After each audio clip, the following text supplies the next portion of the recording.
திருமாவளவன் அவர்களை திருப்திப்படுத்துக்கான அந்த சீட்டு கொடுப்பாங்களா? இங்கே காங்கிரஸ் 28+1, டிஎம்டிக்கு 6+1, இது மாதிரியான ஒரு கவுண்டிங் இருக்கும்போது விசிக்கான ஒரு கவுண்டிங் ஏறுமா? சில மாவட்டங்களில் வந்து விசிகாவோட செல்வாக்கு கொஞ்சம் அடி வாங்கியிருக்கு. சமீப காலத்தில் விஜய் வந்த பிறகு ரொம்ப அடி வாங்கியிருக்குன்ற மாதிரி ரொம்ப. ஆனால் திமுகவுக்கு விசிகா தானே ஒரு ஸ்ட்ரென்த்தனாக இருந்தது. இல்லை, அவரோட டிப்ளமேட்டிக் எப்படி இருக்குன்னு பார்க்குறீங்க? எடப்பாடியோட அந்த பாஜகவோட ட்ராவல் பண்ணுற டிப்ளமேட்டிக் எப்படி பார்க்குறீங்க? ஏன்னா பாஜக 60 நம்பர்ஸ் கேட்குறாங்க.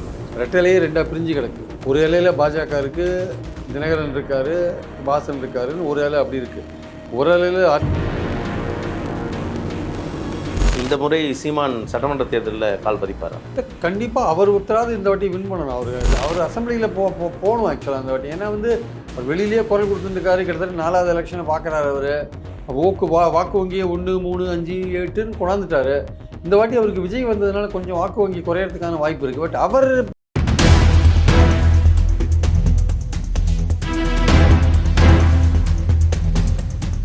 நேயர்களுக்கு வணக்கம். இன்றைய நேர்காணலில் நம்மோடு இணைந்திருக்கிறார் மூத்த பத்திரிகையாளர் திரு பிரியன் அவர்கள். வணக்கம் சார். வணக்கம் சார்.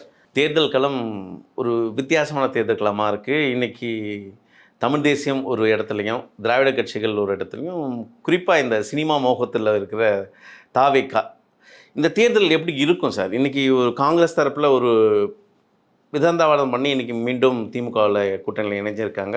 +3 அப்படி கேட்டிருக்காங்க. அவங்க கேட்ட எண்ணிக்கை வேறு, திமுக கொடுத்துருக்கும் எண்ணிக்கை வேறு. இதெல்லாம் எப்படி நகரப்போகுது? திரு ஸ்டாலின் அவர்கள் இந்த கூட்டணி கட்சியில் எப்படி வழிநடத்த போகிறார்? முக்கியமாக இங்கே ஒரு பார்வை, இங்கே ஒரு கேள்வி. விசிகா காங்கிரஸுக்கு ஒரு குறிப்பிட்ட வாக்கு வங்கி ஒரு 3 to 4 அப்படின்ற இடத்துல தமிழ்நாடு இருக்கும்போது, தேமுதிக 1% கீழே தான் இருக்குது.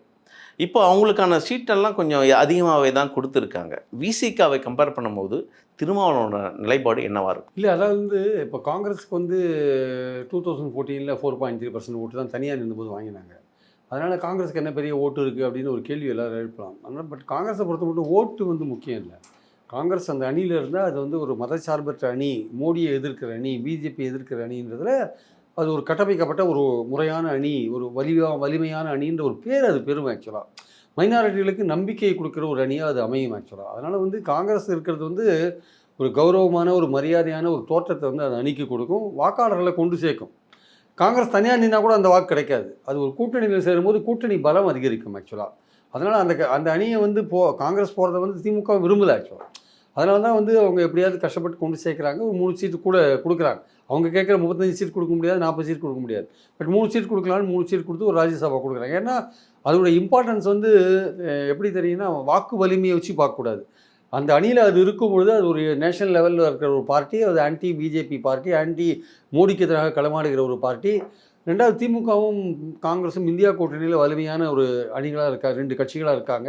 29 தேர்தலில் ஒன்றா பயணம் பண்ணும்போது பாஜக எதிர்த்து நிற்க வேண்டிய கட்டாயத்துக்கு தள்ளப்பட்டிருக்காங்க. இங்கே ஏதாவது ஒரு பிளவு ஏற்பட்டால் அது நேஷனல் லெவல்லையும் திமுக இந்தியா கூட்டணியிலேருந்து வெளில வரதுக்கு வாய்ப்பு இருக்கும். அப்போ இந்தியா கூட்டணி பலவீனமாகிறதுக்கான வாய்ப்பு இருக்கும். தேவையில்லாமல் வந்து பாஜக இங்கே வந்து திமுகவோட நெருங்கி போகிறதுக்கான ஒரு வாய்ப்புகளை உருவாக்கி கொடுத்தா மாதிரி இருக்கும். அந்த மாதிரி விஷயங்கள்லாம் இல்லை, இவங்க திமுக தனியாகவே பாஜக வித்து போராட வேண்டியிருக்கும். சப்போஸ் திமுக அடுத்த ஆட்சிக்கு வந்தால் நிதி போன்ற விஷயங்களில் கொஞ்சம் சமரசம் பண்ணிக்க வேண்டிய கட்டாயத்துக்கு தள்ளப்படும். இப்போ காங்கிரஸ் கூட இருந்தாங்கன்னா ஒரு ஆன்டி பிஜேபி ரோல் வந்து ஸ்ட்ராங்காக இருக்கும். இவங்க திமுக ஆன்டி பிஜேபி ரோல் தான் பண்ணுறாங்க. ஏன்னா இவங்க சித்தாந்தத்துக்கு நேரடியாக இந்துத்துவ சித்தாந்தம் இருக்குது. திராவிடியன் மாடலுக்கும் இந்துத்துவ இதுக்கும் போட்டி நடந்துருக்கு. ஸோ காங்கிரஸ் இருக்கிறதுன்றது வந்து ஒரு சித்தாந்த ரீதியிலையும் சரி, ஒரு மத நல்லிணக்க சக்திகள் ஒரே அணியில் இருக்குன்ற ஒரு விஷயம் இருக்குது. அதனால் அது வந்து கூடுதல் முக்கியத்துவம் பெறுது ஆக்சுவலாக. காங்கிரஸ் இல்லைன்னா என்ன ஆகுன்னா அந்த பெர்செப்ஷன் போயிடும் ஆக்சுவலாக. அது போய் தாவேக்கால சேர்ந்து வச்சுக்கோங்களேன், அப்போ இந்த கூட்டணிக்கான பெர்செப்ஷன் போயிடும். அது வலிமையற்று இருக்கும்னு ஒரு தோற்றம் தரும். உண்மையிலே அது வலிமையற்று இருக்கான்றது எலெக்ஷனில் தான் தெரியும். ஆனால் எலெக்ஷனுக்கு முன்னாடி அந்த ஒரு பேச்சு உருவாகும். அது வந்து கட்சி கூட்டணிக்கு வந்து ஒரு பலவீனமாக போயிடும். இல்லை, அப்படி அந்த எண்ணத்தில் காங்கிரஸ் நிலைப்பாடு இருந்ததுன்னா சிறுபான்மையிற்கான காங்கிரஸ் அப்படின்னு சிறுபான்மைன்னு சொல்ல முடியாது, ஒரு மோடிக்கு எதிரானவர்கள். அப்போ தாவேகா கூட அந்த இணைப்பு பேச்சுவார்த்தை செய்திருக்க கூடாது இல்லையா? இப்போ நம்ம எல்லாருமே பேசுகிறோம், இன்னைக்கு தாவேகான்ற கட்சி வந்து பாஜகவில் உருவாக்கப்பட்ட இட்ஸ் அ ஜெராக்ஸ் ஆஃப் பிஜேபின்னு சொல்லிட்டு இருக்கோம். அந்த எண்ணத்தில் இவங்க அந்த எண்ணம் இருந்தால் இவங்க போய் பேச்சுவார்த்தை நடத்திருக்க மாட்டாங்க இல்லையா? இல்லை, இவங்க தாவேகாவோட பேச்சுவார்த்தை நடத்தினாங்களா இல்லை தாவேகாவை பயன்படுத்தினாங்களான்றது இன்னும் ஒரு கேள்விக்குறியாக இருக்குது. ஏன்னா ராகுல் காந்தி என்ன மாதிரி ஸ்ட்ராட்டஜி எடுத்தார், தவேகா பேரை வச்சுட்டு நம்ம திமுகட்ட அதிக இடங்கள் வாங்கலாமா, ஒரு அழுத்தம் குடுக்கலாமா அப்படின்னு பண்ணாங்களா? ஆனா அதில கொஞ்சம் எல்லை மீறி போயிட்டாங்கன்றது தான் உண்மை.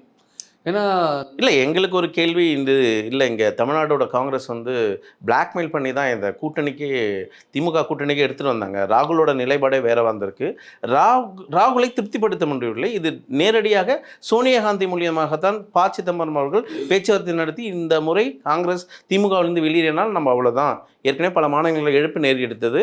இதுவும் அந்த இடத்துக்கு தமிழ்நாடும் தள்ளப்படும் அப்படின்ற ஒரு இடத்துல நின்னு தான் பேசுனதா ஒரு தகவல் வந்திருக்கு. இல்ல ராகுலுடைய நோக்கம் வந்து ஒரே நோக்கம் தான். கட்சிய வந்து பல இடங்களுக்கு கொண்டு போணும். சும்மா 25 இடம், 30 இடம் வாங்கி நிக்கிறதுல பிரயோஜனம் இல்ல. நம்ம ஒரு தாவேக்காவோட போனால்னு வச்சுக்கோங்களேன், அவங்ககிட்ட ஒரு 60, 70 இடங்கள் வாங்கலாம். வாங்கினா கட்சிய வந்து பல இடங்கள் நீக்கும், பல பேருக்கு வாய்ப்பு குடுக்கலாம். அந்த இடத்துல கட்சிய கொண்டு போலாம் அப்படின்னு அவர் நினைக்கிறார். கட்சிய வளர்க்கறதுக்கு ஒரு வாய்ப்பா இருக்கும்னு நினைக்கிறார். வின் பண்றது அடுத்த கட்டம். தாவேக்கா வின் பண்ணுமா இல்லையான்னு தெரியாது. வின் பண்ணாலும் ஆச்சரியம், வின் பண்ணாட்டியும் அது சொல்ல முடியாது. ஏன்னா என்ன ஓட்டு இருக்குன்னு தெரியல. ஸோ ஏதோ ஒரு கட்சியை பல இடத்துக்கு கொண்டு போகிறதுக்கு ஒரு வாய்ப்பாக இருக்கும்னு நினச்சது உண்மை. ஆனால் அவங்க தப்பாக பிளான் பண்ணிட்டாங்க. நீங்கள் அந்த மாதிரி ஒரு எண்ணத்தில் இருந்தீங்கன்னா, நீங்கள் ஒரு வருஷத்துக்கு முன்னாடியே கிரவுண்டில் வேலையை ஆரம்பிச்சிடணும். நீங்கள் கட்சியை 5 வருஷமாக என்ன வளர்த்தீங்க, 10 வருஷமாக என்ன வளர்த்தீங்க? ஒன்றுமே வளர்க்கவே இல்லை. எத்தனை போராட்டங்கள் நடத்துனீங்க? உங்கள் திருப்பரங்குன்றத்திலேயே நீங்கள் மோடிக்கு எதிராக ஒரு போராட்டம் நடக்குது. 10 பேர் நிற்கிறான் காங்கிரஸ்காரன். இத்தனைக்கும் மாணிக் தாக்கூரோட தொகுதி அது. அங்கேயே உங்களால் 10 பேர் தான் திரட்ட முடியுதுன்னா, ஒரு 1000 பேரை திரட்ட முடியலன்னா அப்போ என்ன கட்சி வளர்க்குறீங்க? நீங்கள் கட்சியை வளர்த்துட்டு நீங்கள் ஒரு வருஷம் முன்னாடியே ராகுல் காந்தி பல தடவை சென்னைக்கு தமிழ்நாட்டுக்கு வந்திருக்க வேண்டாமா? பல ஊர்களுக்கு ட்ராவல் பண்ண வேண்டாமா? கட்சியை வளர்க்க வேண்டாமா? எதுவுமே பண்ண எலெக்ஷனில் நீங்கள் தாவேக்கா காமிச்சு சீட்டை மட்டும் அதிகமாக வாங்கணும்னு நினச்சிங்கன்னா அது எப்படி சரியாக இருக்கும்? அது திமுக பார்க்குறாங்க. நீங்கள் தேவை தான் எங்களுக்கு. நீங்கள் இருந்தால் வந்து இந்த கூட்டணிக்கு மரியாதை கூடுன்றது கரெக்ட். ஆனால் அதுக்கு நீங்கள் உங்கள் பலம் தெரியாது அதிகமாக கேட்க முடியாது அப்படின்றது ஸ்டாலினோட பாயிண்ட்டு. அந்த ராகுல் நினைக்கிறார், இல்லை இல்லை நாங்கள் இருந்தால் உங்கள் அணியில் கூடுதல் அதுக்கு ஒரு வெயிட் கிடைக்குது, அதனால் எங்களுக்கு அதிகமாக இடம் கொடுங்கள்னு தாவேக்காவை வச்சு காமிச்சு கேட்குற விஷயம். தாவேக்காவில் கூட உண்மையிலேயே போகிறதுக்கு அவங்க தீர்மானிச்சிட்டாங்கன்னா அது ஒரு கேள்விக்குறி தான். தாவேக்காவை பயன்படுத்தி ஒரு அழுத்தம் கொடுத்தாங்க அப்படின்ற அளவில் தான் அதை பார்க்குறோம் நம்ம. ஒருவேளை இவங்க முடியாதுன்னு கூட்டணி முடிஞ்சிருந்ததுன்னா ஒருவேளை அங்கே போயிருப்பாங்களா தெரியாது. போயிருந்தால் தாவேக்காவுக்கு ஒரு அதிர்ஷ்டம். ஒரு நேஷனல் பார்ட்டி வந்து சேர்ந்தது சாதாரண விஷயம் இல்லை. அது திமுகவுக்கு ஒரு பெரிய இழப்பாக கூட இருந்திருக்கலாம். ஒருவேளை இந்த கூட்டணி அமையலைன்னா காங்கிரஸ் பிளவுபட்டிருக்குமா தமிழ்நாட்டில்? அதுக்கான வாய்ப்புகள் நிறையா இருந்தது. அது சோனியா காந்தி அதை புரிஞ்சுட்டாங்க கரெக்டாக. அவங்க என்ன சொன்னாங்க ராகுல்கிட்ட, ஒரு எல்லை வரையும் நீங்கள் ப்ரெஷர் பண்ணுங்கள், அதுக்கப்புறம் நம்ம திமுகவோட தான் போகலாம். ரொம்ப போய் கம்பை ரொம்ப வளைக்காதீங்க, உடஞ்சிரும் அப்புறம் கம்பு. ஒரு குறிப்பிட்ட அளவு வளைங்க, உங்களுக்கு நமக்கு ஆதரவான ஒரு நிலைப்பாடு ஒரு சீட்டு வந்ததுன்னா அந்த இடத்துல நிறுத்திக்கோங்க, அதுக்கப்புறம் ஃபிக்ஸ் பண்ணிக்கோங்க, அக்ரிமெண்ட் போட்டுக்கோங்க, ரொம்ப வந்து உடைக்கிற அளவுக்கு போகாதீங்கன்னு. ஸ்டாலினுக்கு என்ன பிரச்சனைனா, இவங்க தாவேக்காவை காமிச்சு சீட்டு கேட்கறது ஒன்றும் ஆச்சரியம் இல்லை. ஆனால் திமுகவே விமர்சிக்கிற மாதிரி அவங்க பேசுகிறாங்க. யார் இந்த மாணிக் தாக்கூரும் பிரவீன் சக்கரவர்த்தியும். அதுதான் வந்து ஸ்டாலினுக்கு ரொம்ப கோவம். நீங்கள் வந்து கூட்டணியில் அதிக இடங்கள் கேட்கறது கூட பிரச்சனை இல்லை. ஆனால் இந்த கவர்மெண்ட்டே விமர்சிக்கிறீங்களே, 5000 ரூபா கொடுத்தா வின் பண்ணுவீங்களா, அது ஒரு மூட நம்பிக்கை இல்லையான்னு கேட்டிங்கன்னா, அப்போ ஆட்சியில் இருக்கிற கட்சி கோவம் வருமா வராதா? கூட்டணிக்கு தலைமை தாங்குகிற கட்சி கோவம் வருமா வராதா? அதெல்லாம் பொறுத்துன்னு தான் ஸ்டாலின் ரொம்ப அழகாக அந்த டீல் பண்ணி கடைசியில் அந்த கூட்டணியை முடிச்சிருக்காரு. இந்த கூட்டணியை முடித்தது மூலமாக இப்போ என்னாச்சுன்னா, எதிர்க்க இருக்கிற கூட்டணிகள் எல்லாமே பலவீனமாக காட்சி அளிக்குது. இவர் கூட்டணி மெகா கூட்டணியாக ஃபார்ம் ஆகிடுச்சு. தேமுதிக உட்பட எல்லாம், கமல் உட்பட எல்லாம் உள்ளே இருக்காங்க. இப்போ மீதி இருக்கிறவங்களாம் சீட்டுலாம் பிரச்சனை வரும் தான், அதெல்லாம் டேக்கிள் பண்ணுவார் வச்சுக்கோங்க. ஸோ இது ஒரு மெகா கூட்டணியாக காட்சி அளிக்கும் போது மக்களுக்கு ஒரு நம்பிக்கை கொடுக்குற கூட்டணியாக மாறுதில்ல. அதில் வந்து ரொம்ப விட்டு கொடுத்து ரொம்ப பொறுமையாக இருந்து ஸ்டாலின் இந்த கூட்டணியை அச்சீவ் பண்ணியிருக்காரு அப்படின்னு தான் என்னுடைய கருத்து ஆக்சுவலாக. ஆனால் அவருக்கான அந்த அழுத்தம் இந்த சீட் ஷேரிங்கில் நிறையவே இருக்குது. குறிப்பாக தேமுதிகவோட இணைப்பு, வைகோ ஒரு இடத்துல இருக்கார். ராஜ்யசபா சீட் நம்மக்கிட்ட இருக்கிறது, திமுக கிட்டே இருக்கிறது 4 தான். அதை எத்தனை பேருக்கு பிரித்து தர போகிறாரு? இங்கே விசிகா ஒரு இடத்துல இருக்குது. எப்படி போக போகுது இந்த ராஜ்யசபா சீட்டுன்றது இந்த தேர்தல் பேச்சுவார்த்தைகள் ஒரு முக்கியமான பங்காக வந்திருக்கு. இப்போது அதிமுகவில் 2 தான் இருக்குது. அதுக்கு எவ்வளோ பேர் போட்டி? தேமுதிகவும் போட்டி போட்டுது, அன்புமணியும் போட்டி போட்டார், மாத்தனும் போட்டி போட்டார். 3 பேரில் 2 வேகன்சி 3 பேருக்கு கொடுக்க முடியாது. ஒரு வேகன்சி ஏடிஎம்கே கொடுத்தானோ அவங்க கட்சிக்கு, இன்னொரு வேகன்சியை பாமக கொடுத்தானோ. பாமக முக்கியம் எடப்பாடிக்கு. அப்போ தேமுதிகவை கை விட்டுருவாருன்னு அவங்களுக்கு தெரிஞ்சு போச்சு. அதனால தான் முன்னாடியே வந்துட்டாங்க திமுகவுக்கு. அவங்க வந்து ஒரு இடத்த வாங்கிட்டாங்க. அவங்களோட 21 வருஷ அரசியல் வாழ்க்கையில் தேமுதிகவுக்கு ராஜ்யசபான்றது எவ்வளோ பெரிய விஷயம் அது. அதனால் வந்துட்டாங்க, சொன்னபடி கொடுத்துட்டார். எடப்பாடி ஏமாற்றுவார், இந்த தடவை எடப்பாடி ஏமாற்ற தான் இருந்தார். அதனால தான் புரிஞ்சுன்னு அவங்க வந்துட்டாங்க. தேமுதிக பொறுத்த மட்டும் அது வந்து அந்த கட்சிக்கு வந்து எல்லா தொகுதிகள்லையும் ஒரு 1000, 2000, 3000 அந்த மாதிரி ஓட்டுகள் இருக்குது. தேமுதிகவுக்கு எதிரான ஓட்டுகள் எதுவும் கிடையாது, நெகட்டிவ் ஓட்டு கிடையாது. அவர் இப்போ பாமக இருந்ததுன்னா நெகட்டிவ் ஓட்டு இருக்கும், இந்த ஜாதி ஓட்டு போடாத, அந்த ஜாதி. தேமுதிகவுக்கு அந்த மாதிரி கிடையாது. எல்லா ஜாதியும் கலந்து அவங்களுக்கு ஓட்டு போடுவாங்க. மொழி சிறுபான்மையோர் நிறைய பேர் ஓட்டு போடுவாங்க. அது 4 முனை போட்டியில் ஒரு 1000, 500, 2000 ஓட்டில் ஜெயிக்கிறது தோக்கிறது அமையும் போது இந்த மாதிரி ஆட்கள் இருக்கிறது. இப்போ கருணாசோட புலிப்படை இருக்குன்னா அது ஒரு தொகுதியில் 2000 ஓட்டோ 3000 ஓட்டோ வச்சுருக்கோங்க. திருவிழாவை சுற்றி ஒரு 10 தொகுதியில் அவர் பிரச்சாரம் பண்ணாருன்னா ஒரு 1000 ஓட்டோ 2000 ஓட்டோ சேர்ந்தா பெனிஃபிட் தானே அதெல்லாம். தனியரசு கொங்கு மண்டலத்தில் இருக்காருன்னா அவர் போய் பிரச்சாரம் பண்ணாருன்னா ஒரு 1000 ஓட்டு 2000 ஓட்டு ஒரு 10 தொகுதியில் சேர்த்தாருன்னா அதுவும் பெனிஃபிட் தானே. எல்லாமே அப்படி தான். தமிழ் அன்சாரி இருந்தால் அப்படி தான். எல்லாமே ஒரு தனிப்பட்ட முறையில் இப்போ வேல்முருகன் கடலூரில் இருந்தாருன்னா அவர் ஒரு 10 தொகுதியில் ஒரு பிரச்சாரம் பண்ணாருன்னா கடலூர் அந்த மாவட்டம் விழுப்புரம் மாவட்டங்களில் கொஞ்சம் 1000 2000 ஓட்டு மேலே போகும். அது ஸ்டாலின் வந்து எந்த சான்ஸையும் விட விரும்பலை. தேர்தலுக்கு அப்புறம் தோத்துட்டா ஒருவேளை நம்ம அதை பண்ண தவறிட்டோமோ இதை பண்ண தவறிட்டோமோன்னு அப்படி நினைக்கக்கூடாதுன்னு என்ன பண்ணுறாரு, தேர்தல் நோக்கி போகும்போது அரசாங்கம் மூலமாக என்னென்ன ரூபா கொடுக்கணுமோ அதையும் கொடுத்துட்டு, கூட்டணி எப்படி பலப்படுத்தணுமோ அதையும் பலப்படுத்திட்டு, தன்னுடைய திமுகவுடைய அந்த நிலைப்பாட்டையும் அதுலேயும் உறுதியாக இருந்துட்டு, அதே சமயம் கூட்டணி கட்சிகளையும் ரொம்ப விட்டு கொடுக்க அவங்களுக்கும் ரொம்ப விட்டு கொடுக்காம ஓரளவு கட்டுப்பாட்டில் வச்சுட்டு ரொம்ப அழகாக பேலன்ஸ் பண்ணியிருக்கார். இது அவருக்கு வெற்றியை கொடுக்கணும்னு அவர் நம்புறார். எதிர்க்க கூட்டணி பலவீனமாக இருக்குது.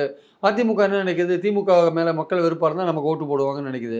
ஆனால் இந்த வாட்டி அது மாதிரி போட மாட்டாங்க. திருமாவளவன் அவர்களை திருப்திப்படுத்துக்கான அந்த சீட்டு கொடுப்பாங்களா? இங்கே காங்கிரஸ் 28+1, டிஎம்டிக்கு 6+1, இது மாதிரியான ஒரு கவுண்டிங் இருக்கும்போது விசிக்கான ஒரு கவுண்டிங் ஏறுமா? விசிகாவுக்கு குறைக்க மாட்டாங்க. 6 அப்படின்றத குறைக்க மாட்டாங்க. மிஞ்சி போனால் ஒரு சீட் இல்லை, இவங்க 2 பேரையும் காட்டிலும் ஓட்டு வங்கி விசிகாவுக்கு அதிகமாக இருக்கு இல்லையா? இல்லை, அதாவது இப்போ விசிகா ஓட்டு வங்கியில் ஒரு சின்ன பிரச்சனை வந்திருக்குன்னு அவங்க சொல்கிறாங்க. திமுக வந்து எதை பண்ணாலுமே ஒரு சர்வேக்கு அப்புறம் தான் பண்ணுறாங்க. ஒரு 1-2 சர்வே தான் பண்ணுறாங்க. சில மாவட்டங்களில் வந்து விசிகாவோட செல்வாக்கு கொஞ்சம் அடி வாங்கியிருக்கு. சமீபத்தில் விஜய் வந்த பிறகு ரொம்ப அடி வாங்கியிருக்குன்ற மாதிரியான சர்வே அவங்ககிட்ட இருக்குது ஆக்சுவலாக. அதனால் வந்து ஆனால் அதுக்குன்னு விசிகாவுக்கு நம்பர்ஸை குறைக்கிற மாதிரி அவங்க இல்லை. அவங்க எதிர்பார்க்குற மாதிரியான சீட் கொடுக்குற மாதிரி ப்ளஸ் பண்ண மாட்டாங்கன்றீங்க ரொம்ப. ஆனால் திமுகவுக்கு விசிகா தானே ஒரு ஸ்ட்ரென்த்தனாக இருந்தது. இல்லை, விசிகா உண்மையான ஒரு முக்கியமான ஒரு பங்குதாரர் அந்த கூட்டணியில், ஒரு முக்கியமான பார்ட்டிசிபெண்ட் அவர். அதில் எந்த விதமான சந்தேகமும் கிடையாது. ஆனால் அவருக்கு அதிகமான சீட் அவங்க எதிர்பார்க்குற சீட் 10 டபுள் டிஜிட்டில் கொடுப்பாங்கன்னா அதுக்கான வாய்ப்புகள் ரொம்ப ரொம்ப குறைவு. கண்டிப்பாக 7 கொடுப்பாங்க, மிஞ்சி போனால் 8 வரையும் கூட கொடுப்பாங்க. அதில் சந்தேகம் கிடையாது. ராஜ்யசபாவில் கொடுக்கறதுக்கான வாய்ப்பே கிடையாது. ஆக்சுவலாக கொடுக்க மாட்டாங்க. ஓகே சார், டிஎம்கே அலைன்ஸ் இப்படி இருக்கும்போது எதிர்த்தரப்பு என்டிஏ அலைன்ஸ் நம்ம ஏற்கனவே பல விஷயங்களை ஏற்கனவே பேசியிருக்கோம் பல காணொலிகளில். குறிப்பாக மகாராஷ்டிரா சிவசேனா என்ன ஆச்சுன்னு தெரியும், நிதிஷ்குமார் பீகாரில் என்ன ஆனான்னு தெரியும். பாஜக இன்றைக்கி தமிழ்நாட்டில் ஒரு அரசியல் எடப்பாடியை வச்சுட்டு பண்ணது. தமிழ்நாட்டை கைப்பற்றிட்டா ஒட்டுமொத்த இந்தியாவும் பாஜகக்குள்ளே வந்துடும் ஒரு நினைப்பில் இருக்கா? இல்லை, தமிழ்நாடு அதுக்கு வந்து ஒரு கஷ்டமான ஒரு ஏரியாவாக இருக்குது. ஏன்னா இங்கே திராவிடியன் மாடல், இங்கே இருக்கிற மக்கள் வந்து வித்தியாசமாக வளர்ந்துருக்காங்க. நார்த் இந்தியா மாதிரி கிடையாது. இங்கே கடவுள் பேர்லையோ மதத்தின் பேர்லையோ நீங்கள் இங்கே அரசியல் பண்ண முடியாது. திருப்பரங்குன்றத்தை எவ்வளோ கலரி பார்த்தீங்க, ஏதாவது நடந்ததா? ஒன்றும் நடக்கலை. அப்புறம் கோர்ட் மூலமாக தான் நீங்கள் பல விஷயங்களை பண்ண முடிஞ்சுது. ட்ரை பண்ணீங்க. அதுலேயும் இந்த கவர்மெண்ட் எவ்வளோ ஸ்ட்ராங்காக உறுதியாக இருந்தாங்கன்னு நமக்கு தெரியும் ஆக்சுவலாக. ஸோ அதனால் வந்து இங்கே வந்து வித்தியாசமான ஒரு பூமியாக இருக்கிறதுனால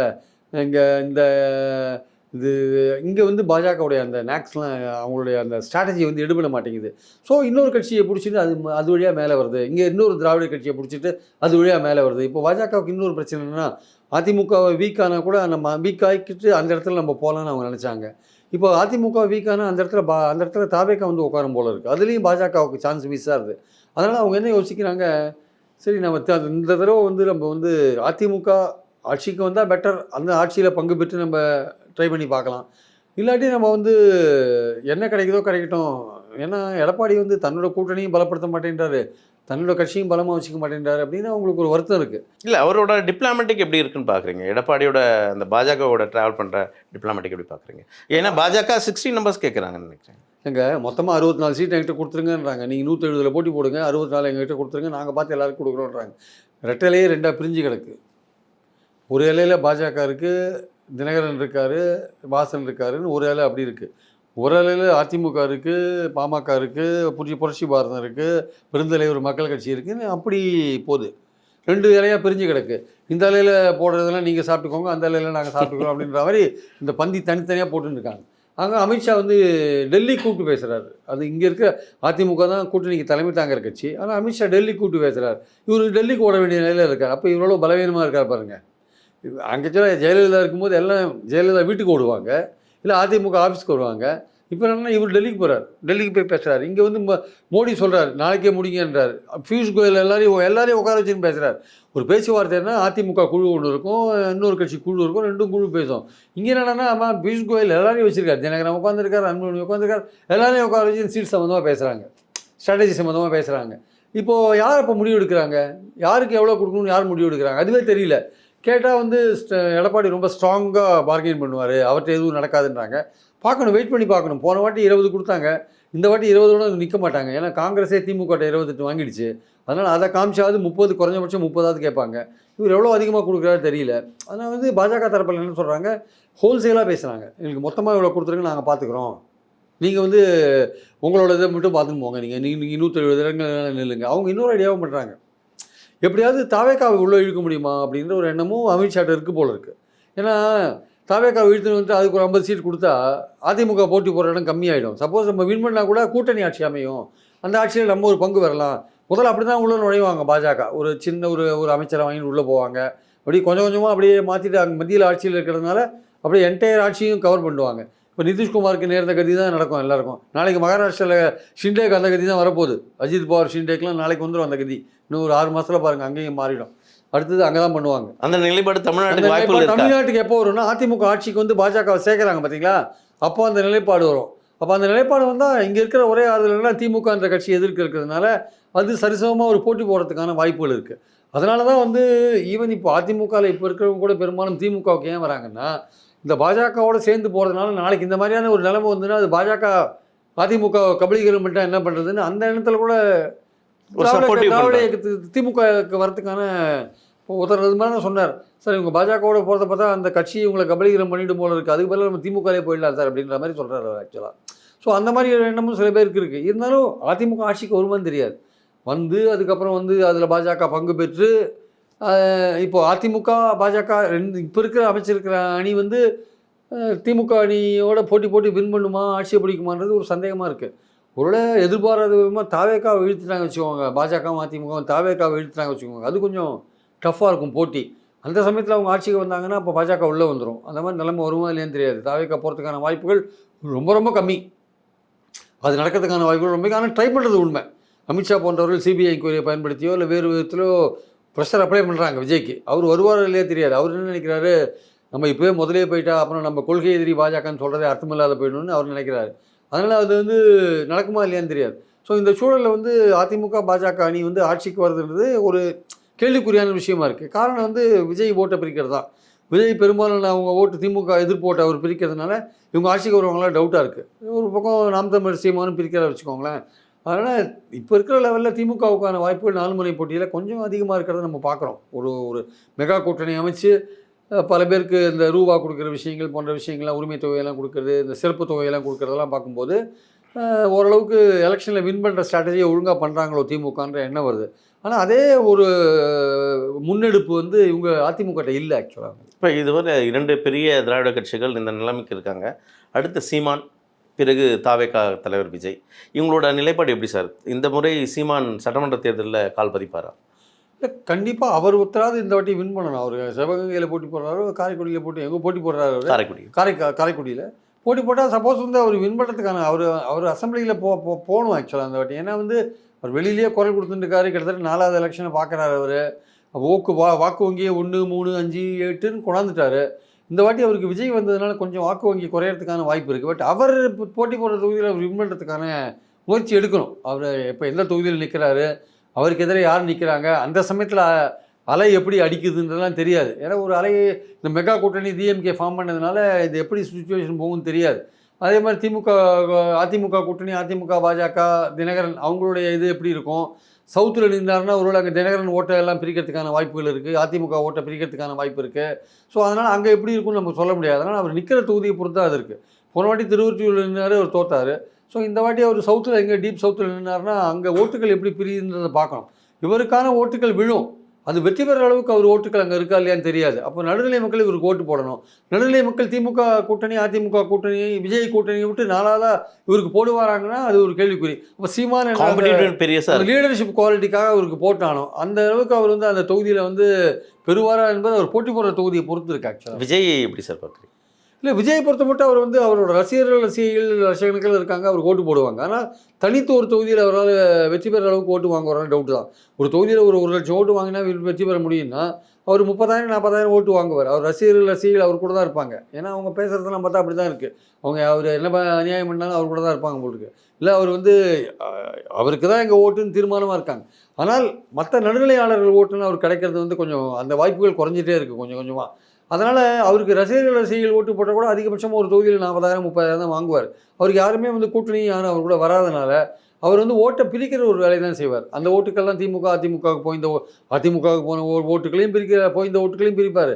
திமுகவுக்கு போகிற மைனாரிட்டி ஓட்டையும் சில இடத்துல பிரிப்பார். அதுக்காக தான் திமுக என்ன பண்ணுறாங்க, அவர் எந்த ஓட்டை பிரிப்பார்னு பார்த்து கிறிஸ்டியன் ஓட்டை பிரிக்கிறாரா, அப்போ நம்ம கிறிஸ்டியன் ராஜ்யசபாவுக்கு பாருங்கள், ஒரு கிறிஸ்டியன் கான்ஸ்டன்டைன் ஒரு கிறிஸ்டியன் எம்பி கிறிஸ்துவருக்கு கொடுத்துட்டார். அந்த கிறிஸ்துவர் யாருன்னு பார்த்தீங்கன்னா மீனவர் அவர். ஸோ மீனவர் சைடில் அந்த கோஸ்டல் ஏரியாஸில் அந்த மீனவர்கள் வந்து பெரும்பாலும் விஜயை சப்போர்ட் பண்ணுவாங்கன்னு ஒரு பேச்சு இருக்கவே டக்குன்னு திமுகவில் என்ன பண்ணுறாங்க, மீனவர் இனத்தை சேர்ந்த ஒரு கிறிஸ்துவராக இருக்கிற மீனவரை வந்து போட்டாங்க. அவருக்கு ராஜ்யசபா கொடுத்து அந்த ஓட்டெல்லாம் கவர் பண்ணுறதுக்கு முக்கியமாக ரோமன் கேத்தலிக்கோட அந்த ஓட்டுக்களை தான் விஜய் பெறாரு அப்படின்னு பார்க்க. இல்லை அதான் அது கிறிஸ்தவர்கள் கடற்கரை ஓரத்தில் இருக்கிற மீனவ கிறிஸ்தவர்கள் ஓட்ட அவர் பெறுவார்ன்றாங்க. அந்த பாயிண்டில் வந்து இவங்க ஒரு கேண்டிடேட்டை போட்டாங்க ராஜ்யசபாவுக்கு. யார்? திமுக. சரி, அவங்க தான் அப்படி போட்டாங்க. பார்த்தா காங்கிரஸும் ஒரு ராஜ்யசபாவுக்கு கிறிஸ்தவருக்கு தான் கொடுத்துருக்காங்க, ஒரு தலித் பட்டியலின கிறிஸ்தவருக்கு தான் கொடுத்துருக்காங்க. அப்போது ரெண்டு கட்சிகளுமே வந்து திமுக இதுக்கு விஜய் கட்சிக்கு வந்து கிறிஸ்தவர்கள் ஓட்டு, முஸ்லீம்கள் ஓட்டு அவருக்கு போகிறதுக்கு வாய்ப்பு இல்லை. கிறிஸ்தவர்கள் ஓட்டு போகக்கூடாதுன்றதுல தெளிவாக இருக்காங்க. தெளிவாக காய்களை நகர்த்துறதை நம்ம பார்க்குறோம். நம்ம அதுவும் விஜயும் பார்த்திங்கன்னா கிறிஸ்தவர்கள் தாக்கப்பட்டாங்க நாடு முழுக்க, அது கண்டிக்கவே இல்லை அவர் ஆக்சுவலாக. அதுவும் அவங்களுக்கு வருத்தம் இருக்குது. பெரும்பாலான கிறிஸ்தவர்கள்ட்ட பேசினா கொஞ்சம் ஓரளவுக்கு மிடில் லெவலுக்கு மேலே இருக்கிற கிறிஸ்தவர்கள் பெரும்பாலுமே திமுகவை தான் சப்போர்ட் பண்ணுறாங்க. கொஞ்சம் அந்த இளைஞர்களாக இருக்காங்க பார்த்தீங்களா, அந்த கிறிஸ்தவர்கள் தான் வந்து விஜய்னு அலையிறாங்க. ஒரு 25 வயசுக்குள்ளே இருக்கிறவங்க, 30 வயசுக்குள்ளே இருக்கிறவங்க. அதுக்கு மேலே இருக்கிறவங்க, ஒரு குடும்ப தலைவியாக இருக்கிறவங்க, ஒரு குடும்ப தலைவராக இருக்கிறவங்க, ஒரு கொஞ்சம் மதப்பிடிப்பு உள்ளவங்க யாராக இருந்தாலுமே, சார் நமக்கு பாதுகாப்பு இங்கே திமுக தான் சார் பாதுகாப்பு, பாஜக இங்கே ஆட்சிக்கு வராத தடுக்கிறது திமுக தான், விஜய்னால் வர முடியாது, அப்போது திமுக ஆட்சிக்கு வந்தால் தான் பாஜகவுடைய இதை தடுக்க முடியும், அப்போ திமுக தான் சார் ஓட்டு போடணும் அப்படின்னு அந்த ஆங்கிளில் இருக்காங்க. விஜய்க்கு ஓட்டு போடுறவங்க யாருன்னு பார்த்தீங்கன்னா, விஜய் மேலே கிரேஸாக இருக்கிறவங்க, அவங்க ரசிகர்கள், அந்த 30 வயசுக்குள்ளே இருக்கிற கிறிஸ்துவ இளைஞர்கள் பெரும்பாலும் அவங்க கையில் விசில வச்சு சர்ச்சில் அடிச்சுன்னு இருக்காங்க, வைன்னு அடிக்கிறாங்க. அவங்க அவருக்கு ஓட்டு போடுறாங்க.